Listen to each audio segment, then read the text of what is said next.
আসসালামু আলাইকুম। শুধু দেশবাসী ভাই বন্ধু যে যেখানে আছেন সবাইকে আমার মনের গভীর থেকে আন্তরিক ভালোবাসা ও সালাম।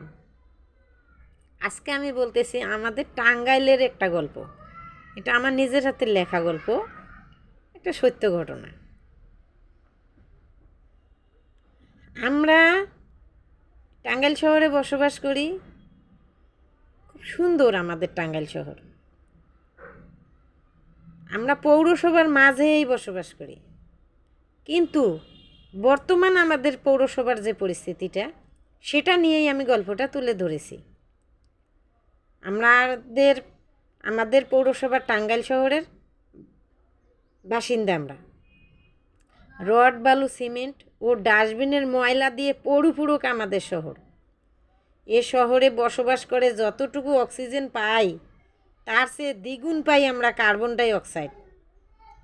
এ শহরে যেমনই আছে ব্যবসা প্রতিষ্ঠান, তেমনই আছে ফাঁকা ফাঁকা গর্ত আর নর্দমা। যত বেশি আছে হুজুর হুজরানি, ততগুলো আছে আবার পতিতালয় নারী। এ শহরে বিড়ি ফ্যাক্টরি, জর্দা ফ্যাক্টরি, সুইচ ফ্যাক্টরি, সোয়া মিল ও তাঁতিঘর। 50% আছে সম্পদশালী, 20% আছে বিত্তবান ও 10% আছে নেহাত গরিব, এবং 20% আছে ভূমিহীন। এছাড়াও আছে শিক্ষক, ডাক্তার, পুলিশ, কৃষক, জেলে, বিভিন্ন পেশার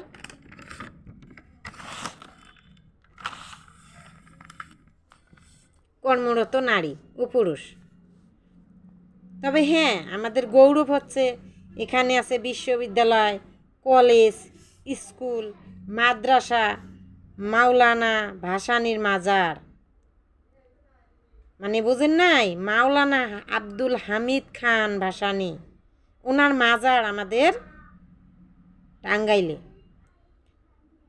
বিশাল একটি কবরস্থান আছে ও মসজিদ আছে, আরও আছে হিন্দুদের মন্দির, শ্মশানঘাট। তবে শ্মশানঘাট যেখানে না, এই যে মাজারের সামনে যে শ্মশানঘাট, এই শ্মশানঘাটের সামনেই আমার বাড়ি।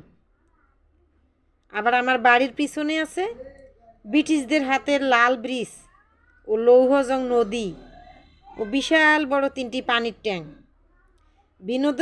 বিনোদনের জন্য আছে ডিসি লেক। সুস্থতা থাকার জন্য আছে মাতৃমঙ্গল ও হাসপাতাল, ও আমাদের মাননীয় প্রধানমন্ত্রীর নামে শেখ হাসিনার মেডিকেল কলেজ। আরও অন্যান্য অনেক কিছু ভাই, আসলে গল্পের মধ্যে এত কিছু বলে প্রকাশ করার মতো না। তবে হ্যাঁ, এখন রাস্তাঘাট এখন ভালো হয়েছে। এখন তবে যে গর্তের যে ময়লা ফেলানো সেটা এখনও বন্ধ হয় নাই। পুরা টাঙ্গাইল শহর শুধু ডাস্টবিনের ময়লা দিয়ে মনে করেন যে ভর্তি করতেছে পুরা গর্ত। এই ভর্তি করে না, এগুলোর উপর আবার তাজা তাজা মাটি ফেলে এগুলো ভরাট করে, এগুলো আবার মার্কেট হবে। এজন্য আমরা একটু গন্ধ টন্ধ নিয়েই আর কি বেঁচে আছি, কিছু করার নেই।